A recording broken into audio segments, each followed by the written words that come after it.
600 volunteers. 165 houses to be built.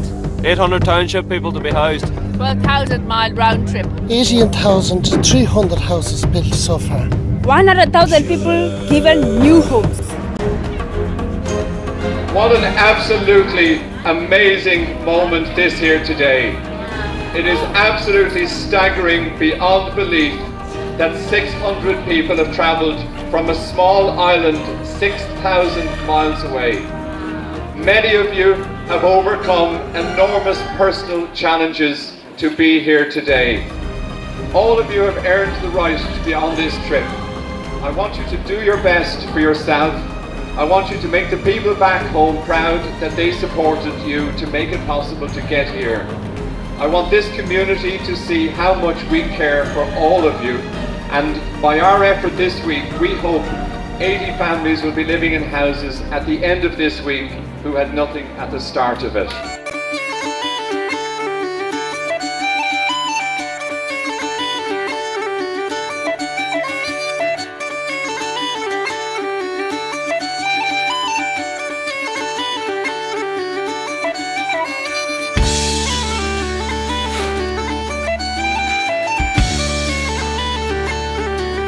See a great view here in Table Mountain, straight over here. It's a real privilege to be here. Some of you may not realise, but the Cashel Community School is our #1 school in Ireland to support our charity. You're not from an average school, you're from a very special school, and a school that when I go talking to other schools, I talk about this school as an incredible example of what their school and other schools can do. Jambo, jambo bwana, habari gani? Nzuri sana. Wageni mwakaribishwa Kenya yetu, hakuna matata. Ngiti jambo, jambo bwana, habari gani? Nzuri sana. Wageni mwakaribishwa Kenya yetu, hakuna matata.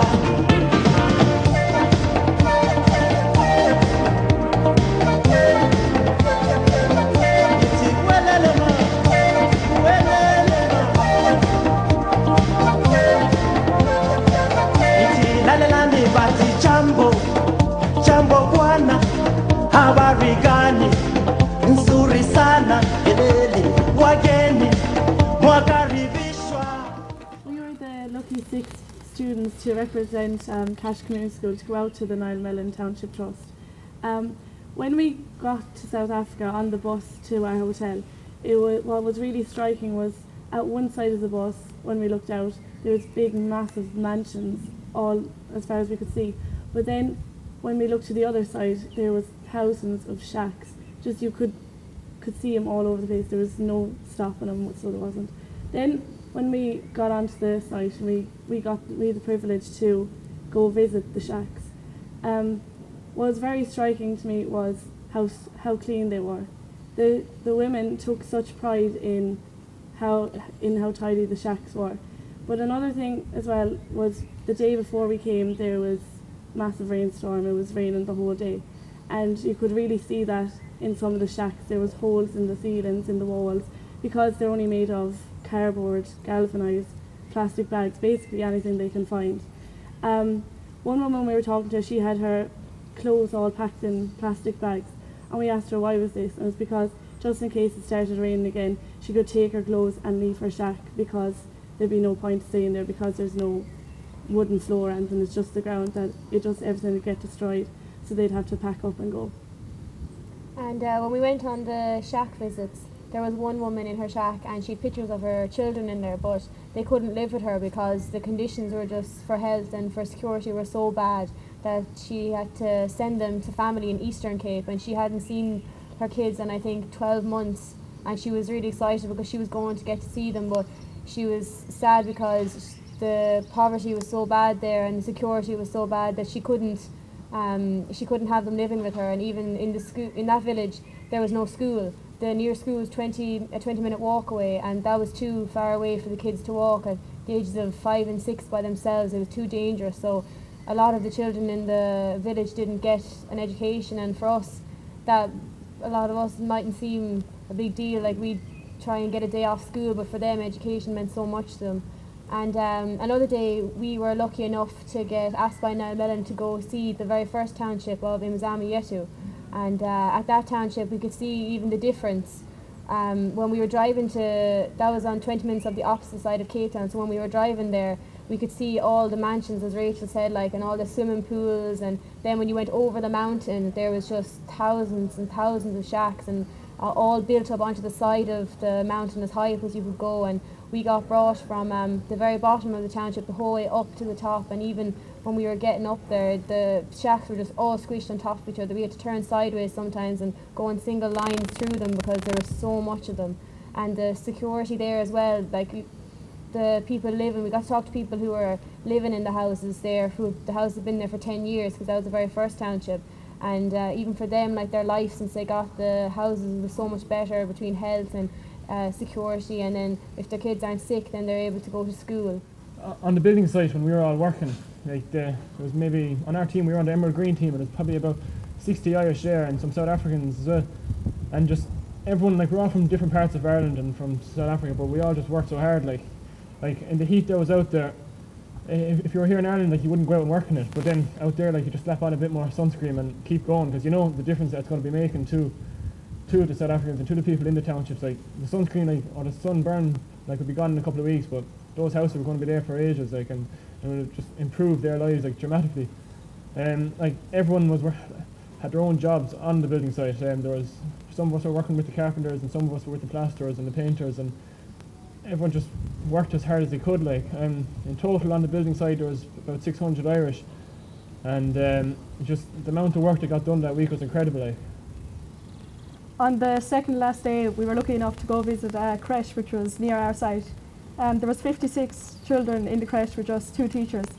The symptoms of HIV are runny noses and mucus, and nearly every second, more than half the children there had HIV, because their immune systems are so weak because of the shacks, like, because of where they live. Like, in the shacks there's holes in the roof, and the cardboard as well, it's roasting, like, when the sun is shining, so you can just see, like, they're exposed to all sorts of weather, and that's why they're sick regularly. There was posters up on the wall for how to deal with blood spillages to try and prevent the spread of HIV. Also, how happy the kids were to see us when we went. They were so clean as well, but they had no ties or they had no fancy things inside in the creche. Like, they just had, like, an empty box to play with, and they were getting so much enjoyment out of it, like. And they know that the Irish, like, are there to help them, so they were so happy to see us, and they were so welcoming. They were singing to us, and they were just really glad we were there. During the week there was about 160 houses worked on, and 80 were fully finished, and like, the houses were just such a massive improvement on what the people who were living in the shacks were used to. And each house had 2 bedrooms, a bathroom and a kitchen, and in the bathroom there was a sink, a toilet and a bath, and it was just such a massive improvement, because for the people living in the shacks, on average it was about maybe 35 families to 1 toilet, and the people who were lucky enough to be moving into the new houses, they were just so proud and so excited that they had their own the bathroom. And I'd like to wish next year's group the very best of luck, and you'll have a great time. Best of luck. There are 600 volunteers here working on the site, men and women, students from all walks of life. So you have your accountants, bankers, teachers, you name it. Everyone is chipping in, doing what they can. You have your tradesmen obviously as well. This experience has been unbelievable for myself. For next year I'd like to encourage anyone who can spare 7 days, out 365 days, to come over here to South Africa and support the Niall Mellon Township Blitz. Trust me, it's absolutely amazing, and when you actually physically see it, that's when it hits home.